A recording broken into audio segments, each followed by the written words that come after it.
Oh, it's time. Time to get radical.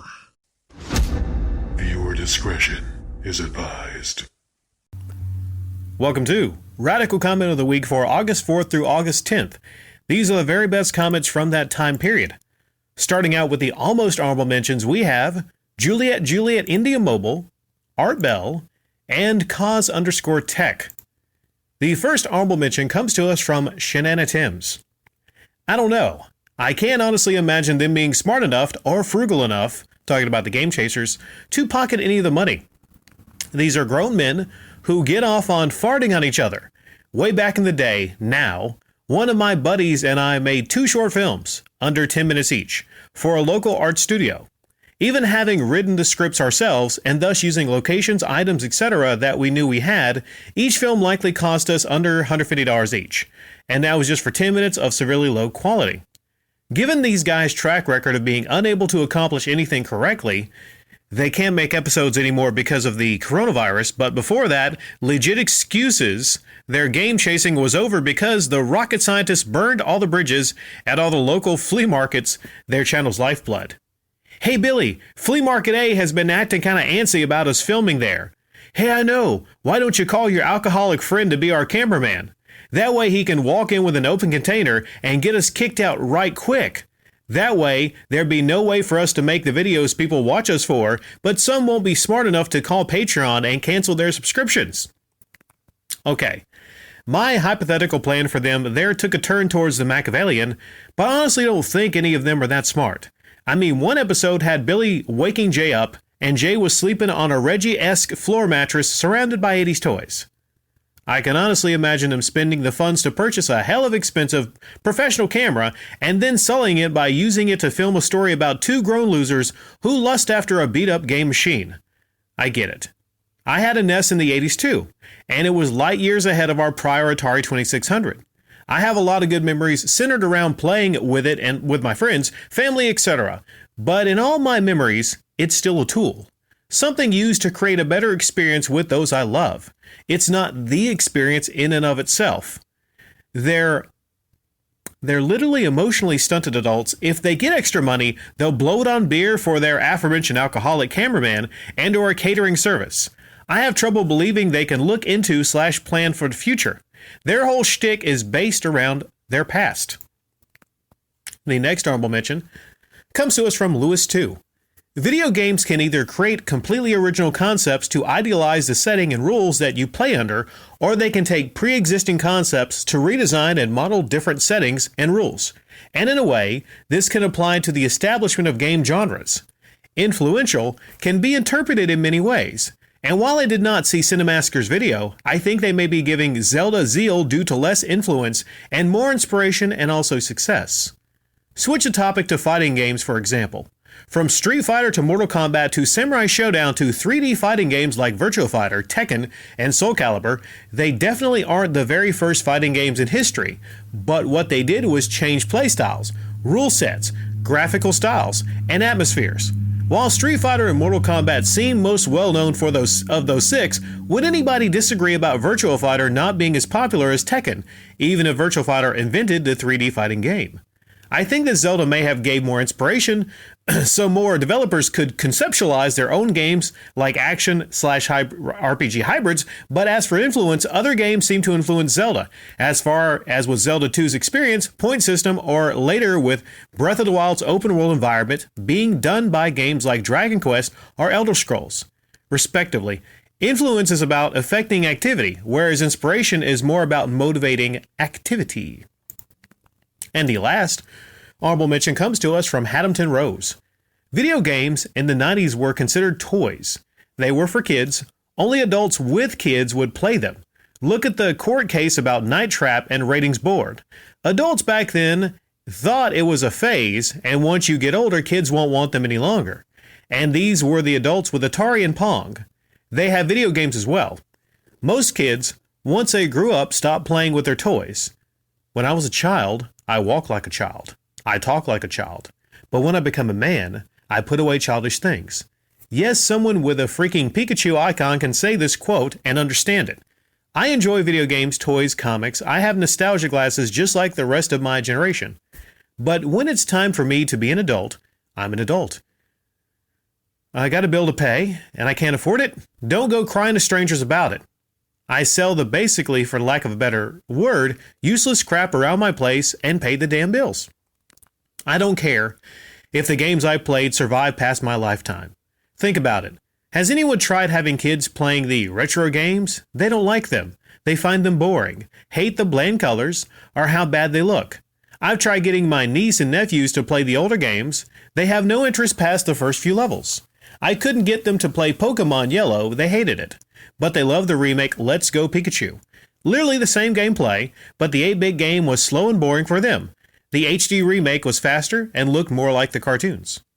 Now, preserving games? Just like with films, I think the preservation of said games should be the copyright holders. Nintendo has the source code for their games. Naughty Dog? They were able to remake the Crash Bandicoot trilogy from that code because they still had it. Even though another copy had the rights to Crash, the dog still had his code. And all of that shit is digitized in their offices.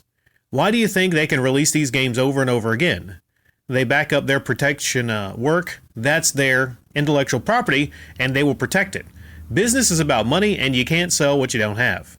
And if one day a solar flare knocks those servers around the world out, well, the human race has more things to worry about than some old N64 games. Moving right along to the medal ceremony, the bronze medal goes to Boston Rock Spot. The video game industry was essentially dead in 1983 with the crash of Atari when so much backlash over the rushed E.T. game went down. I actually had E.T. for Atari 2600 way back in the day. If Super Mario Bros. Never took off the way it did, I think video games would have died out as a quick fad that started with Pong. While The Legend of Zelda is certainly one of the greatest games in such an iconic series, without Mario making Nintendo a household name, Zelda would have never took off as another successful series. Therefore, Zelda's success, in my opinion, came off the coattails of Super Mario. RPGs, I have always felt were a PC gaming niche, as console RPGs and the gameplay mechanics were quite an adjustment without a keyboard / mouse and joystick. I couldn't imagine playing a port of something like King's Quest, mainly viewed as point-and-click adventure, but to me I couldn't consider them RPGs, on Nintendo. I think the only role-playing game I played on a console was the Sega Genesis port of The Immortal. The NES port is now on Switch, online, but the 16-bit Sega Genesis port, I think, is better. There would be no Call of Duty without Doom. I ate up Doom when I was 13 years old, and still here and there will run a tear through the first 2 games of that series. Give me my Big Fucking Gun 9000, bitch! Or just type in ID clip. I also think Sierra's Police Quest, In Pursuit of Death Angel, could be considered a blueprint for Grand Theft Auto. Only instead of stopping crime, you commit it, laugh out loud. That game back in the day came with a map of the whole city, which was key. It was also fun driving around town in the police cruiser, but you could crash easily and wind up with a game over. People often mistake Link for Zelda, but just about the entire world knows what Mario is, or any character from that series. The influential crown certainly belongs to Mario. We talked about the E.T. crash of 1983. And then, didn't they have like a big movie or some kind of a feature where they went to the spot and they dug everything up? I didn't get the point of that. Like, what do you think you're going to find? You might as well dig up some sewage, that game was rushed. You might say that was the original rushed game, far beyond, current rushed games like Cyberpunk 2077. The only thing back then is you didn't have updates. You didn't have patches. E.T. released like it did, and there was nothing that could save it because it was released. Okay, as much as we look at, well, it kind of sucks that all these games that you buy or used games get day one patches, and that's kind of annoying. You can, make an argument that, well, they can maybe improve games a little bit after they come out. So, yeah, there's no way to improve crap is what I'm saying, at least back in that day. But you're talking about influence, you're talking about influence, and you bring up Zelda. Very important point. After that crash, it took something big to bring people back to gaming, and that was not Zelda. Okay, not Zelda. It was Super Mario Brothers and Duck Hunt. Okay, to that point, there was nothing that released quite like that. Not only was that influential, but a lot of people point to that as saving the entire industry. So on that alone, plus the fact that, well, if you ask people, like you said, Zelda and Link, you ask someone who Mario is. Oh, yeah, the Italian plumber from the game, yeah. Jumps on turtles and all that kind of stuff. Yeah, we know that. But you ask the same people, okay, Link. What's a Link? Who's Link? Oh, you mean Zelda? Right there, it kind of shows you that even within Nintendo, even on the NES, you can't make any argument that Zelda was more influential than Mario. So to even try to do that hot take, as Cinemassacre did, in that video, just doesn't make any sense whatsoever. Thank you, Boston Rock Spot. The silver medal comes to us from Haddamton Rose. I'd agree with Rusty. While some channels do make dramatic videos with a story, etc., VLDO with epic NPC man and board, for the most part YouTube can't hold a candle to the likes of Netflix, HBO Max, Hulu, Peacock, or even the crappy CBS All Access, because at least All Access has the original Trek timeline and series like NCIS, the rest of their channel's catalog. In my opinion, even the worst scripted TV show is better than 99.9% of YouTube videos. There's a reason most people watch this platform on their phones. The videos don't honestly need your attention. Unlike a dramatic story, or even a sitcoms, if you don't know what the situation is, you may not get the jokes. On here, even funny things like Ashens or AVGN, you don't need to give them 100% of your attention. Listen to James talk about the game, but glance at the screen when the game footage is off. News channels. Why watch a talking head? Just listen to them. Sorry. YouTube knows this. That's why you can make the video small on your phone and use the other apps. Most YouTubers are literally just dime a dozen background noise or a reader for articles the person didn't want to read themselves. Some can even be vicarious vessels for the viewer. Oh, I could never afford that, but I'd still like to see what it looks like. And as someone who worked on proper sets, I actually find it a tad insulting when these basement bedroom dwellers try to say they're anything like professional productions. Someone like Norm, it takes me 15 hours to do a thumbnail. I don't think Norm the historian said that, 15 hours, but I know you're kind of, just being funny there. It was Nintendo that said it took a long time to do his thumbnails. I have better nails on my stupid Pokemon card openings, better thumbnails, and those took maybe 15 minutes because I had already had some of the images on my drives. But even then, 15 hours? Number one, well, did he actually say that? Okay, if anybody can point me to that. I can't believe that someone would say it could take 15 hours for a thumbnail. I just don't believe that. One, tops if I had graphic design, one from scratch and color it, a monkey could go faster than 15 hours. One 20-minute video for 30 days of work? The pilot I was involved in was 45 minutes, multi-camera dramedy, and that was done in a week and a day. Florida, it rained one day, washed us out. I mean, if they worked full-time jobs, with kids, and a family, and other hobbies, I could see time being limited. My friend, who was a manager of a CVS, has 2 kids and a wife. Animated Dr. Stu faster than the schmucks, and he worked by himself. Actual, real, full-time YouTubers like Divided as One puts out a new video every other day, and they do animation, skits, and effects. VLDL will shoot entire seasons of their programming in a week and do 3 videos a week, 4 counting their D&D channel. What's someone like Metal Jesus' excuse? All he does is stand in his basement and talk, occasionally shows gameplay. How about Norm? He has picked up his quality, so his videos look more like documentaries. David Lee works faster on his animation documentaries and are better quality than Norm. Plus, if it's anything like his last one, Norm barely spoke. The 2 Mario Paint users did almost all the talking. I'd say it was 20% Norm and 80% the other people. I didn't see that one video, the Mario Paint, but you said he's reducing his, I'm doing the quotations here, workload? Reducing the workload, is he? 20% Norm and 80% the other people talking? I just, like, when you look at a professional channel, and many people will debate on what that means exactly. Well, let's say production, okay? When I look at Happy Console Gamer or Metal Jesus, right? They stand in front of a camera and they talk in front of games. Sometimes they pick up the game. Sometimes they talk about the things, what they do production wise. I repeat, does not take that long. It does not take that long. And this is coming from someone who has a very simplistic channel because, well, as I have to tell people constantly, I work for a living. I have a lot of hobbies. I'm often, out working on the cars, trying to, look up different parts because I have a passion for vehicles, for instance. I'm a guy that has an active social life, right? Yet somehow I'm able to upload sometimes more than once a day. Everything considered, right? I usually spend less than an hour, maybe hour and a half, generally on YouTube every day. I'm constantly trying to hit deadlines to do daily uploads.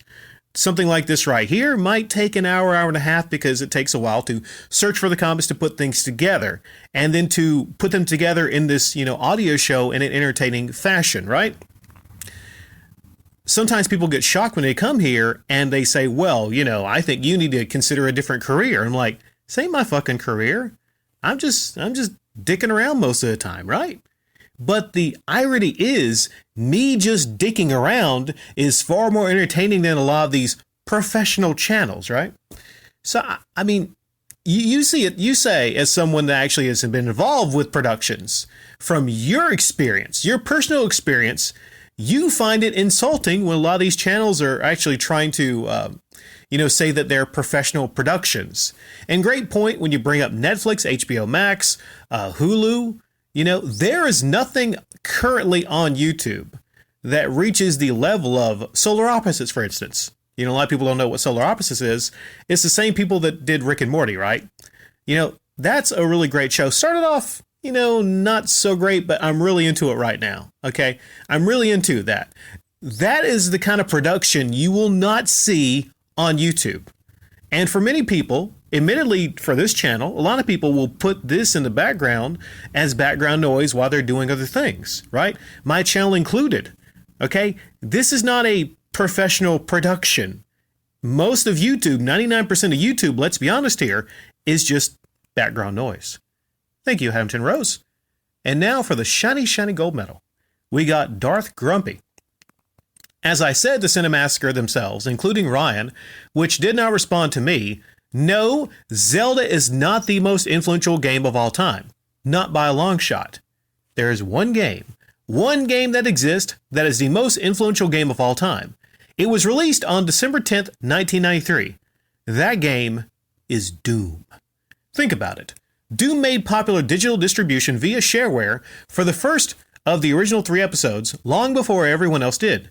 Yes, Wolf 3D and a lot of the other games of that era did as well, but Doom is what made it extremely popular.